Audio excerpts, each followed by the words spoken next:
Seit 2020 gibt es die Spirit und seit 2022 auch mit Travel GMT-Komplikationen für Reisende.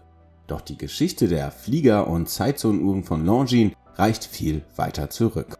Zur Feier des 100. Jubiläums der originalen Zulu Time lanciert Longines eine neue Variante mit Lünetteneinlage aus 18 Karat Rotgold.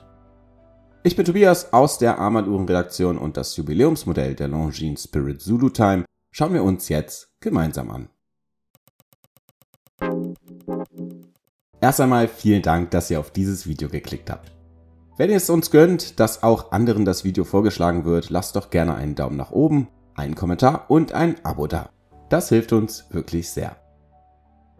Jetzt aber zur Uhr. Die Spirit Zulu Time kennen wir wie gesagt eigentlich schon seit 2022, denn seitdem ist die GMT-Uhr schon bei Longines erhältlich. Die Überraschung damals? Ein echtes Reiseuhrwerk, bei dem nicht etwa der zusätzliche 24-Stunden-Zeiger, auch GMT-Zeiger genannt, sondern der lokale Stundenzeiger schrittweise über die Krone verstellt werden kann. Für Reisende ist ein solches Travel GMT-Werk viel praktischer als die Alternative, da man beim Erreichen einer neuen Zeitzone ganz einfach die Lokalzeit korrigieren kann und zum Beispiel die Heimatzeit im 24-Stunden-Format beibehalten kann. Bei mir ist es gerade 10 Uhr morgens, wenn ich also die Uhr stelle, ziehe ich die Krone auf die zweite Position heraus und stelle erstmal den 24-Stunden-Zeiger auf die 10 auf der Lünettenskala und die Minuten auf die 0. Jetzt kann ich einfach auf die andere Kronenposition wechseln und den normalen 12-Stunden-Zeiger, also den Hauptstundenzeiger, ebenfalls auf die 10 stellen. Damit habe ich jetzt erstmal eine Uhr, die meine Lokalzeit, die mitteleuropäische Sommerzeit, also GMT+2 im 12- und 24-Stunden-Format anzeigt. Interessant wird es, wenn man in eine neue Zeitzone wechselt, also zum Beispiel aus dem Flugzeug aussteigt. Das klassische Beispiel ist ja immer New York.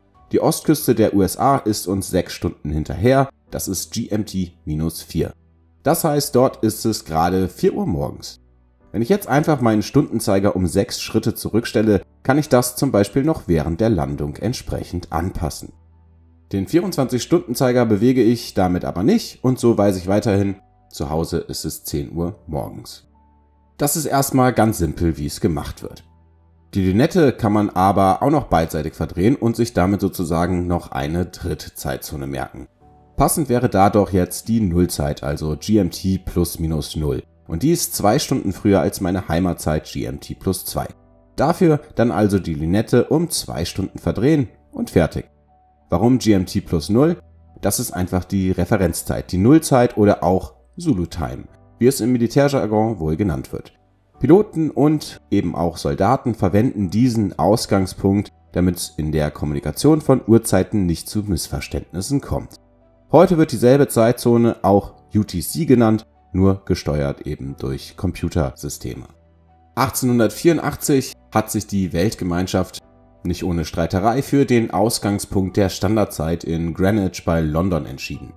Damals war es die Navigation auf hoher See mit Hilfe von Längengraden, Breitengraden und der Uhrzeit, die dafür gesorgt haben, dass man eine Referenzzeit brauchte.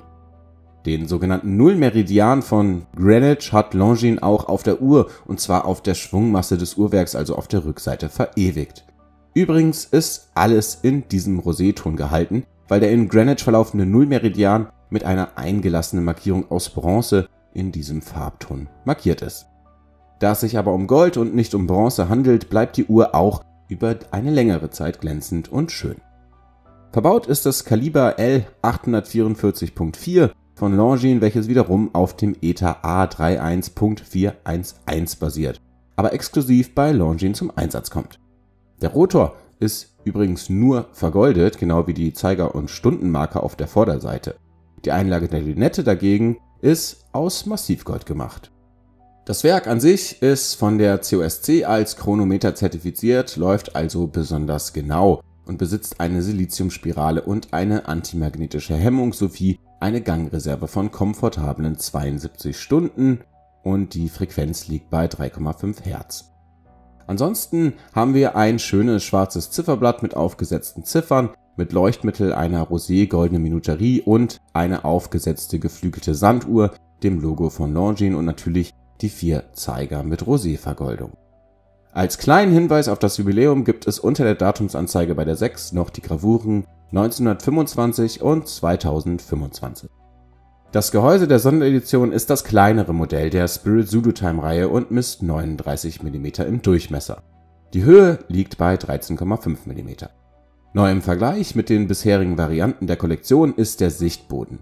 Bisher war die Zulu Time nämlich immer mit einem undurchsichtigen Massivboden ausgestattet. Die Uhr kommt mit 2 Bändern, einmal am schicken Edelstahlband mit Faltschließe. Das ist insgesamt aufwendig gemacht und mit gebürsteten und polierten Flächen versehen. Zusätzlich gibt es dann noch ein schwarzes NATO-Band mit Dornschließe dazu und ein Schnellwechselsystem macht den Wechsel besonders, schnell. Preislich liegen wir bei dieser Variante bei 4.400 €. Das liegt unter anderem vielleicht am hohen Goldpreis und am exklusiven Werk sowie der, wie ich finde, echt tollen Verarbeitungsqualität. Was meint ihr? Ich freue mich über eure Kommentare und ansonsten geht's hier direkt zum nächsten Video. Schaut doch mal rein.